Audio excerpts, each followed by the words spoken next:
తాజా 30 real star శ్రీహరికి టాలీవుడ్లో ఒక ప్రత్యేకమైన స్థానం ఉంది. ప్రేక్షకుల మదిలో చిరకాలం నిలిచిపోయే గుర్తింపును ఆయన సాధించారు. ఏ పాత్ర ఇచ్చినా అందులోకి ఒదిగిపోవడం శ్రీహరి ప్రత్యేకత. అభినయంతోనే కాదు, తన స్వభావంతో కూడా ఆయన ప్రేక్షకుల హృదయాన్ని కొల్లగొట్టారు. శ్రీహరి వ్యక్తిత్వానికి సలాం కొట్టని వారుండరు. ఉన్నదాంట్లోనే నలుగురికి పెట్టాలని ఆయన భావిస్తారు. 4 ఏళ్ల పసిప్రాయంలోనే ఆయన కూతురు అక్షర చనిపోయింది.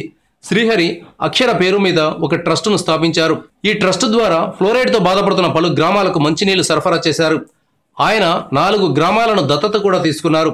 సాధారణంగా సినిమా నటులు షూటింగులు ఇల్లు అన్నట్లు గడుపుతుంటారు. ప్రజాసేవ చేసే నటులు చాలా తక్కువ మంది ఉంటారు. వారిలో అగ్రశ్రేణిలో నిలిచిన నటుడు శ్రీహరి. ఉన్నతమైన వ్యక్తిత్వం కలిగిన ఆయన అనారోగ్యంతో 2013 అక్టోబర్ 9న ముంబైలో కన్నుమూశారు. శ్రీహరి ఇక లేరని తెలిసి బాధపడని హృదయం లేదు. ఆయన మరణంతో కుటుంబం అంతులేని విషాదాన్ని చూసింది. శ్రీహరి భార్య శాంతి మానసికంగా చాలా కుంగిపోయారు. 2 ఏళ్ల తర్వాత గానీ ఆమె సాధారణ స్థితికి రాలేదు. తాను కష్టపడి సంపాదించిన సొమ్ముతో ఆమె కుటుంబాన్ని నెట్టుకొచ్చారు. శ్రీహరి చనిపోయిన తర్వాత బంధువులు ఆయన కుటుంబానికి దూరమయ్యారు. మధ్యలో ఆర్థిక ఇబ్బందులు వచ్చినా భర్త స్థాపించిన అక్షర ఫౌండేషన్ను ఎట్టి పరిస్థితుల్లోనూ కొనసాగించాలని ఆమె నిర్ణయించుకున్నారు. ఎన్ని సమస్యలున్నా భర్త ఆశయాన్ని బతికించాలని ప్రయత్నిస్తున్నారు. శ్రీహరి పెద్ద కుమారుడు శశాంక్ డైరెక్టర్ కావాలనే ప్రయత్నాల్లో ఉన్నాడు. చిన్న కుమారుడు అంశు తండ్రి బాటలోనే నడిచి నటుడు కావాలని యాక్టింగ్లో శిక్షణ తీసుకుంటున్నాడు.